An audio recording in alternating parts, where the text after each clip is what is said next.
is Kyle from Kyle's Game Room, and I'm going to be doing a review on the Team Chaotix box set from Jazzwares. I mainly bought this set because of Charmy, right in the center. I already had the comic pack with Espio and Vector, and because they knew people wanted this figure, they were like, okay, let's just make a whole box set, don't sell the figure by itself, we just want money. And watch it later down the line, make him be available. Because right now he is exclusive by himself. But if you want, you can buy him by himself from Toywiz. But unfortunately, they want a lot of money. So with the money that you're paying, if you want that figure, you might as well just buy the whole set. Which I did. Mainly because it had the accessories and stuff. So, is it worth picking up or not? We're going to find out.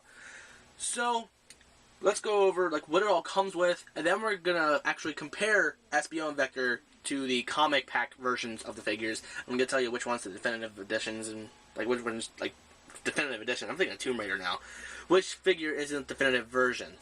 Alright, so what does it all come with? Okay, we got Espio, obviously, with his little shuriken or kunai, whatever you want to call this little ninja accessory. All the accessories that you see are in Sonic Heroes. That's pretty much what it's themed off of. However, you only see him use this weapon in the first cutscene. That's it. Okay, then we get the main star of the set, Charmy. And he comes with this little flower petal that you see in a lot of levels. So that's pretty cool. I'm not sure if it's in every level. I haven't played that game in quite some time. I might do a playthrough on it eventually, but I don't know. It's not on my priority list. Like, it's pretty low. And then we get Vector with the walkie-talkie. Looks pretty cool. And I have it still rubber band to his hand because I'll explain later. Alright, so first, let's go over Espio. And before I forget, they also come with 3 clear stands. One's already on Charmy, and here are the other 2. They're on the bottom of the box, so it might be a little bit easy to miss them. But when you're actually taking the thing apart, because it's all covered in wires, it shouldn't be too hard to miss. Okay, now let's go over Espio. Alright, when it comes to articulation, it's kind of like the newer Sonic Freeriders figures and the newer Sonic figures that probably came out for a little bit and now they're probably gone. They never really appeared in my Toys R Us, which kind of sucks. And when you want to order them online, they are expensive at Toywiz. And like on ToysRUs.com, they're not really specific on what the figure is, and they don't even have a picture for some reason. I don't know, it's retarded. But hopefully by the time this is uploaded, they actually fix that. Anyway, we got standard head swivel. It's pretty basic on these Sonic figures. I think the only figure I got a ball joint was the Nendoroid figure, which I have. We got universal shoulders, pretty basic again. The double setup for the elbow, which is really cool. Wrist swivel. We get the torso swivel, which only Piplup Fan 77 uses because of stop motions and it's just easier. Universal legs, double setup for the knee, and ankle swivel. Alright, so now let's compare to the older figure, the comic pack version. Hopefully I can get these guys to stand up. Oh, and also, there's no details on the bottom of the shoe. However, it does have a hole on the bottom, unlike the older figure. Alright, so now let's go over these. Alright, so when it comes to paint job, I think like the shade of purple that they use on Espio is pretty good, at least on a newer version. So that'd be cool if they did that for the older Espio, but whatever. And eye paint job seems to be a little bit better, but I don't really mind. But the head sculpt is better on the older figure because of how this spine's supposed to go up more, while on this, it doesn't really go up whatsoever. Like, it goes up just a tiny bit. And I have a poster of Espio. Like, I have a poster of the Sonic cast, but it shows Espio on it. I don't really get a clear, like, picture of him, but it's still enough to, like, show, like, this is supposed to be up. Not like this. So, head really goes to the older. When it comes to the chest, the paint job on the chest, like, they used a bad paint for the newer figure, but overall quality, it is still pretty good for both of them. But I would give it up for the older figure because it actually matches his muzzle, unlike the newer figure. So, when it comes to the tail, it's a tiny bit weird shaped on the newer version, so again, props goes to the older figure. And they also, like, you know these little bolts they put in? They pretty much, like, lock it in place. They hide those on these figures. And it does make the arms look a little bit beefier, which is something I don't mind. However, the arm is significantly long compared to this figure. And I'm looking at the poster, and it doesn't look like it's supposed to be that long. So, props goes to the older figure. But when it comes to the detail on the, like, on a glove and this thing set up, like, for the coloring, it doesn't really matter. It's supposed to be a metal, it's supposed to be shiny, so both colors are pretty much correct. But when it comes to these little yellow spike things, they actually got it right on the newer figure. Because I'm looking at the poster, and he does have a lot more of these things. While on an older Espio, he doesn't have that many compared to this figure. So, go new Espio. You win once. But when it comes to the little triangular thing, I'm looking at the poster, and I'm not sure how long it's supposed to be. But I think this one, like the older one, looks just a little bit better because how the paint is applied and how long it is. I think it just looks better. So, they each have their own points of, like, who wins when it comes to the hand. Also, under here, this is a little bit wider compared to this figure. So, and plus you can see a little bit of detail, like, under here. I wish I had autofocus on my flip cam, but I don't think they have autofocus. Man, this camera sucks. I'm gonna try to get a new one eventually. But, whatever. I like having the double finger set up, so it looks like he just threw his weapon. While he's just always holding it like this. So if you want, you could swap out one of the hands. If you want, but I'm not gonna take apart my figures. He got a black weenie!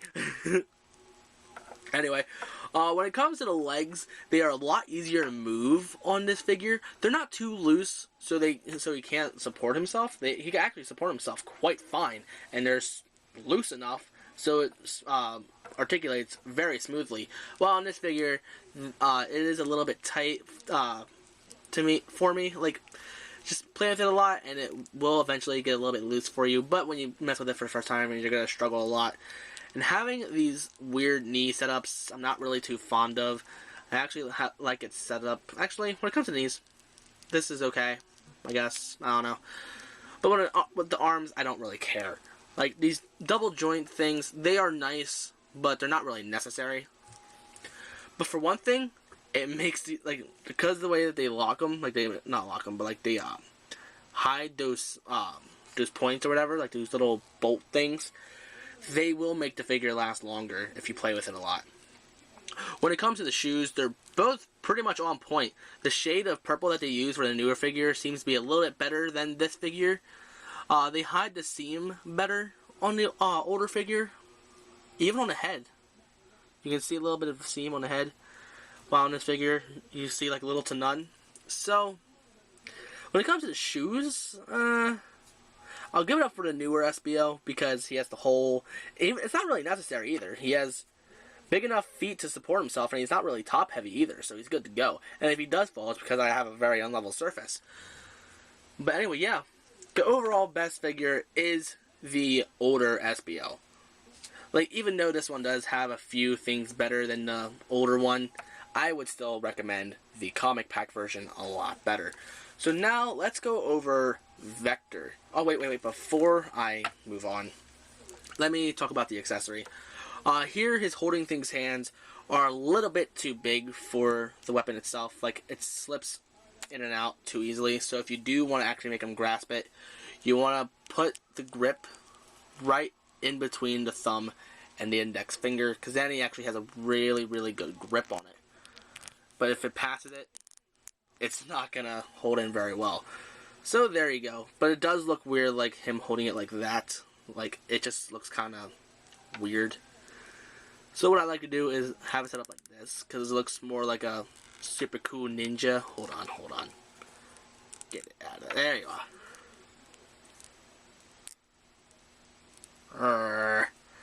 I am failing at this review. See? It's a little bit of pain to get it perfect, but whatever. With a little bit of practice, you'll be good to go. See? Doesn't that look cooler? Exactly. Alright, so now let's move on to Vector. Alright, now let's go over the Vector figure. Alright, articulation. We got a head swivel, universal shoulders, elbow swivel. It's pretty standard. It's not like the Espio figure that we just saw. It's just standard swivel. Whatever. Wrist articulation, torso swivel, which again, not going to use much. Universal legs, knee, ankle, and tail. Yay! Okay, now let's compare it with the comic pack version of the figure. Alright, so what I can see already, I'm not sure if you can see it on camera, but in person, the paint job seems to be better on the newer figure because of the way, like the shades of green that they used for this figure seems to be better on Vector himself. However, when it comes to everything else, the other figure is better. Let me explain. Alright, I'm not sure if this is just my figure, or it could be all the other ones, but this is Jazzwares we're talking about. It varies all the time. Okay, first up, this is not the first line of figures where it was either the necklace or the headphones weren't painted right. So, whatever. So, anyway, the articulation seems to be better on this figure. At least on the comic pack version. Like, it's still all the same articulation as the newer figure. It's just, these ones are tighter and they're not too hard. But, unfortunately, the wrist swivels aren't as easy to move compared to the newer figure. Like, these are like really like jam tight. I don't even want to mess with them. But I don't really need to move them anyway, so whatever. Anyway, what else do you want to talk about? Okay, when it comes to the paint job on the buckles, I like the preferred paint on this because it seems more metallic and realistic compared to like the pictures and stuff. However, the way that they put the buckle on, I'm not really too fond of, and the size of this thing on his arm. Like, hold on, let me actually get it like to the camera. Alright, now let's bring up the other one. So as you can tell, this one is a little bit bigger, and the way that the buckle is right above his hand, like how it's like the same parts or whatever, like it's, I don't know how to explain it. It's pretty much parallel, I guess. That's the way that it's supposed to be when I look at the poster. So, the fact that they got this wrong, and this is their, like, their latest attempt, they got it right the first time. I don't know why they messed it up. And I don't know if this is just my figure too, or this might be for all of them. The articulation on this knee is dead wrong. Like, the knee itself is on the other side. But you would just say, oh, just turn it over. But the way that the top part of the leg is sculpted, it's supposed to be in this so it can touch the foot no problem. Unfortunately, this is bad. This is very, very bad. And the way that the shoes are painted on the newer figure, they just seem sloppier compared to the older figure. So, again, what's the definitive figure? And we're going to go comic version. Sure, the paint itself looks better on Vector when it comes to Vector and this little buckle, but everything else is just so much better on this figure. And also, apparently he has a hard time holding on to his walkie-talkie, so I kept that rubber band piece on him. And I don't plan on moving it anyway, so we're good to go for that part. So again, when it comes to Espio and Vector, go with the comic pack versions if you want better figures. But if you don't have those, you can stick with the ones that they give you. They're okay. But if you're really a die-hard collector, go for the comic versions. Now, let's go over, not Espio, Charmy, the main reason why I actually bought this set. Alright, so now let's go over Charmy. Alright, so he has a standard head swivel, universal shoulders, wrist swivels, torso swivel, which I don't recommend because, oh my god, you can actually see him coming apart. Oh no. Ew. Anyway, then universal legs and ankle swivels. So yeah, his articulation's pretty basic. It's pretty much like a classic Sonic figure, and that's actually how, when Wake Angel 2001, when he made a Charmy figure, that's what he actually based it off of, so that's pretty handy dandy. And the person who probably made that commission, he's like, ah, crap. They already made a figure now. But it's still a really good figure. There's no articulation on the wings. And the way that they cut the torso, like, I was hoping they would actually do it, like, right under the vest. But they probably couldn't do that because of the way that the wings were sculpted on. So, you only do so much. And the way that mine was packaged was really weird. Like, you can see, like, the ankle is really messed up. And there's actually details on the bottom of the shoes. So why, like, Espio and Vector don't have it, I have no idea. I can understand for Vector, but Espio, really? Come on. So anyway, it's a good figure. Great, great sculpt. Apparently, through the first line, like, they might have been missing antennas, because when I check out Toy Wiz, they have figures available without them. And I don't know why that is, but whatever. Mine has antennas, so I'm happy. Great paint job. Pretty happy with it. There's a few spots, like there's one right there and whatever. But still, it's still a good figure. I would recommend it. And the accessory, a flower. We have 3 swivels and 2 ball joints. One at the top, one at the bottom. You actually can rest Charmy on this thing. I don't really recommend it too much, but when you do get it to stand, it looks really good for a shelf. But other than that, that's it. So, is the set worth picking up just to pick up Charmy? Like, if you don't have the classic pack, like if you didn't get the comic pack yet, then by all means go ahead and pick it up. But if you do have the comic pack, I'd still recommend it. It's just that I would recommend that you use the other figures, like the comic figures, as your definitive figures. The other ones, they can be like spare figures, spare parts, or whatever.